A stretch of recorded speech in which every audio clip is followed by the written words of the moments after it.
Time, new customers will receive fully insured delivery of gold and silver anywhere in the USA with absolutely no shipping and handling charge. So call the number on your screen now and find out what the other companies don't want you to know. Our expert staff is standing by. So call now and never forget the merit guarantee. The right gold at the right price, right away. Well, now the FAA is involved, investigating the couple dozen planes stranded for hours on the runway at a Connecticut airport during Saturday's early snowstorm. Now, I want you to take a listen to this recording of one JetBlue pilot's pleas. We can't seem to get any help from our own company. I apologize for this, but is there any way you can get a tug and a tow bar out here to us and get us towed somewhere to a gate or something? I don't care. Take us anywhere. We've got the show of authorities on board, but I have a paraplegic on board that needs to come off. I have a diabetic on here that's got an issue. It's a list of things. I just got to get some help. We've been here now for 7.5 hours. 7.5 hours, plus the 3 hours of flight time or whatever that was. All right, big problems for people who stuck more than 10 hours on a plane. And for the airlines, maybe a big bill. JetBlue could be fined nearly $28,000 per passenger under the FAA's Tarmac rule, which was tightened in the last year. But Kate Hanni says it is passengers who should get paid. Kate's the founder of flyersrights.org, and she's with me now. Kate, why didn't JetBlue just let the passengers out of the plane? Well, they were playing a bet against an act of God for the first 3 hours, and they thought that they could beat the weather, and they didn't. And then by the time they did call the airport to get the passengers off, a lot of snow had fallen on the ground, and the airport had asked all its employees to leave, including customs. So this was a horrifying event. Yeah, but Kate, the issue is that you could just get the ladder up to the plane, get them off the plane, help them to the airport. Why didn't that happen?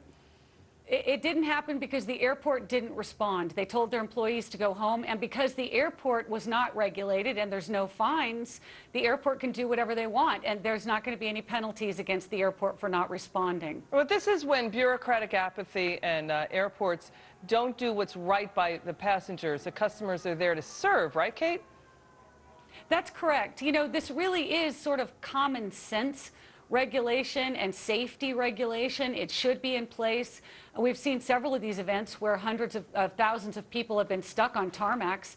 And I didn't realize how much of a problem the airport was until this event on Saturday, but clearly they absolutely had no intention of going out and getting these folks off of the planes, and all the pilots were begging for gates. And if you can get an ambulance to a plane or police car to a plane, which they did, and they arrested people and they had many medical events, then you can get a bus out there with portable stairs and deplane people safely. You know, Kate, the issue too is, isn't it true when a plane is stationary on a runway, the air circulation is not as powerful as it is when it's in flight, right?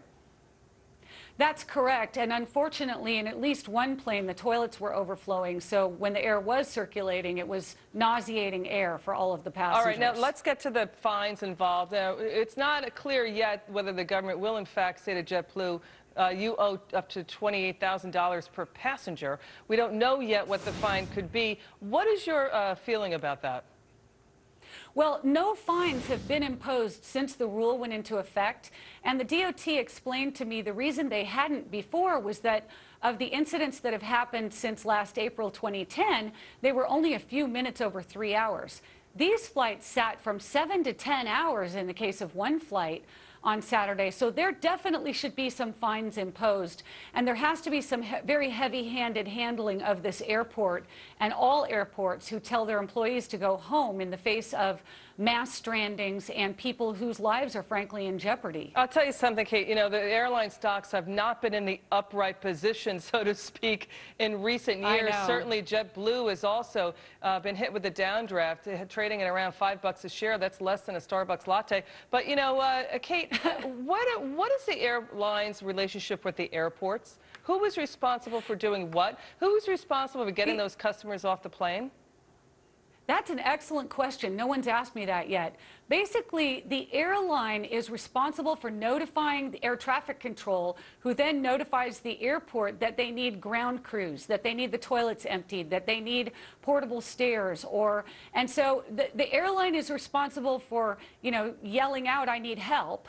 And air traffic control then is supposed to notify the airport and their operations folks at the airport that they should send out those vehicles or send out tow vehicles to bring the planes into a gate and to make gates available.